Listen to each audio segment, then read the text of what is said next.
view of 82 Queen. I've eaten more meals at 82 Queen than all the other restaurants I've eaten at combined in my lifetime here in Charleston. So I reckon you could say that's my favorite restaurant.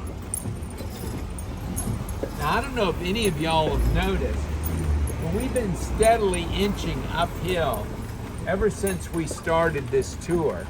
So if you feel your ears starting to pop as we turn onto this next street, that's because this is the highest elevation in the city. It's a staggering 17 feet above sea level. The average elevation of Charleston is just 3 feet, which is why we call this the Low Country.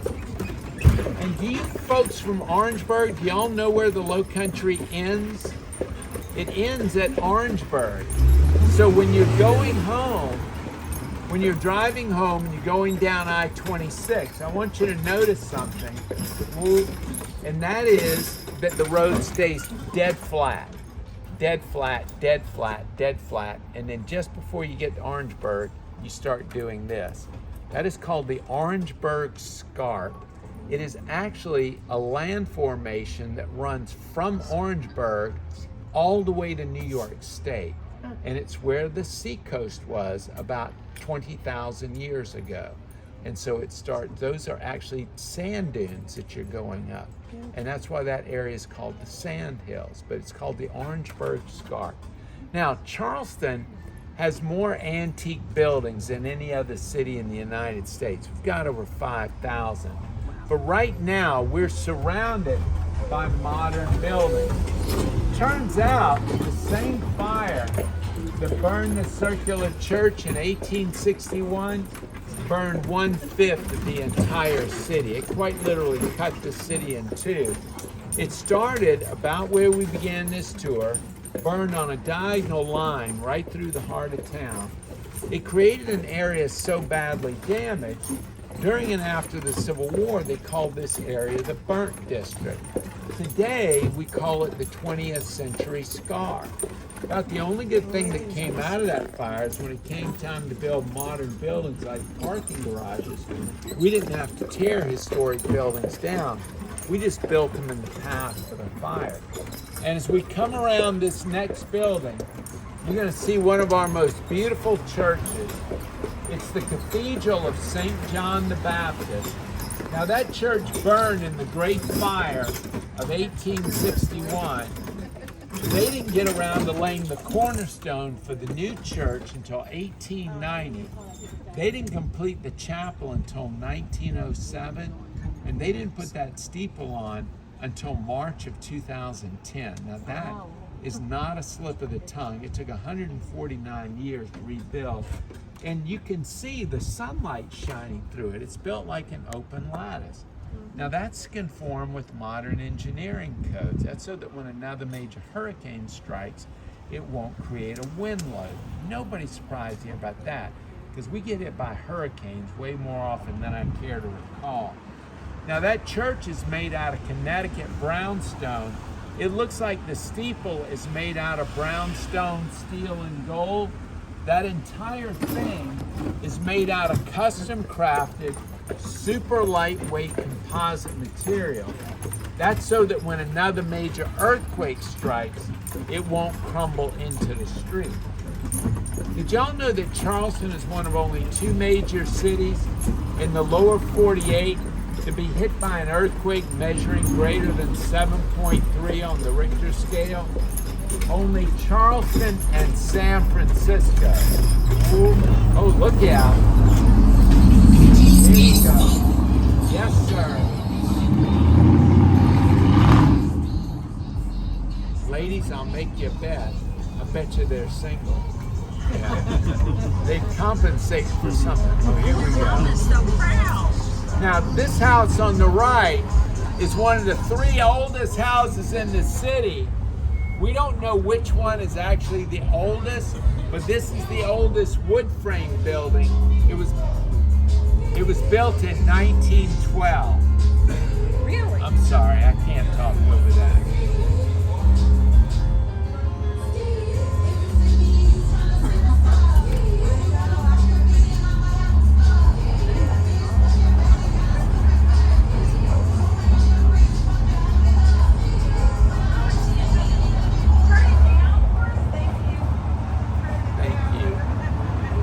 this is the oldest wood frame building. It's made out of a type of wood called black cypress, which grows in swamps, which makes it almost completely resistant to mold, rot, mildew, and termite damage. And there's another beautiful view of St. Michael's.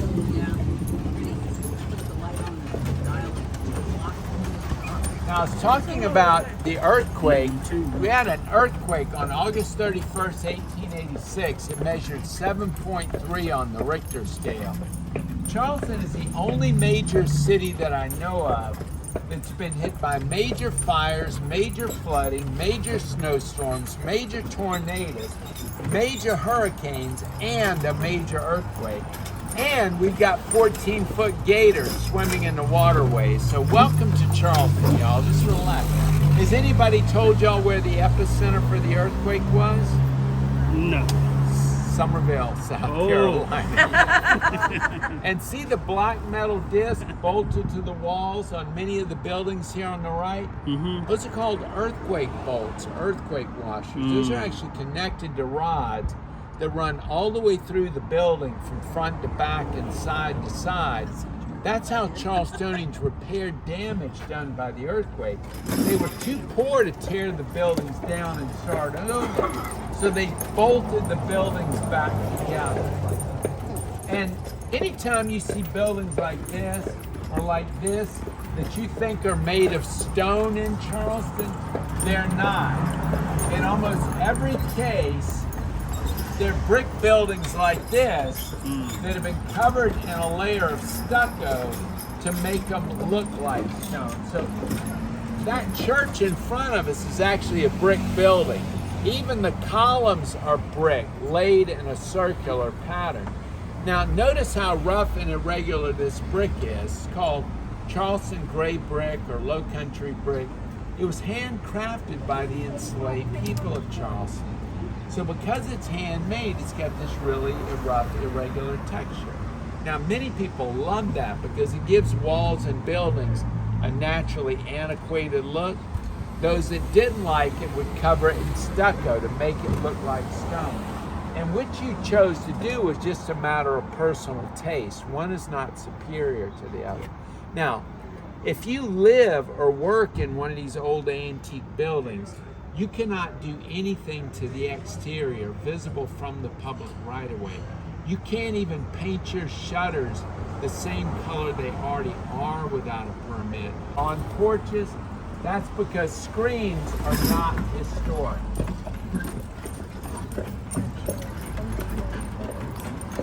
Now, this building on the right is one of fewer than a half dozen stone buildings in this city. This was built in 1892. To replace a building knocked down by the earthquake of 1886. This building on the left is the original state capitol of South Carolina. When George Washington visited Charleston during his first term as president, he fell in love with this building. He asked if he could meet the architect. It was an Irish immigrant named James Hoban, and he hired Hoban to design the White House. Which building did you say it was? Which one? This one, right there. Thank you. And this is City Hall, built in 1802.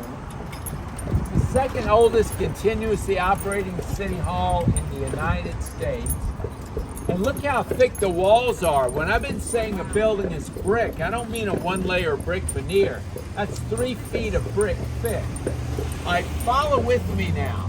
The same architect who designed the White House designed that building. A native Charleston architect named Robert Mills designed the next building on the right. He's most famous for designing the Washington Monument. And then an architect named Thomas Walter designed the Greek Revival building up ahead on the left. He's most famous for designing the Capitol Dome. So y'all get where I'm going with this? The designers of the Capitol Dome, the Washington Monument, and the White House all have buildings within a biscuit's toss of each other in just one block of Charleston. Did y'all know that in 1776, This was the fourth largest and wealthiest city in the colonies. The largest cities were Philadelphia, New York, Boston, and Charleston. In 1860, when South Carolina seceded from the Union, this was still the 22nd largest city in the United States, and it was the second largest city in the Deep South. Only New Orleans was larger than Charleston. So that means from 1670 to 1860, this was either the only major city in the Deep South, the largest major city in the Deep South, and the worst we ever were was second largest city in the Deep South. In 1939, the federal government declared Charleston the poorest major city in the United States because in 1939, 49% of the houses still did not have indoor plumbing.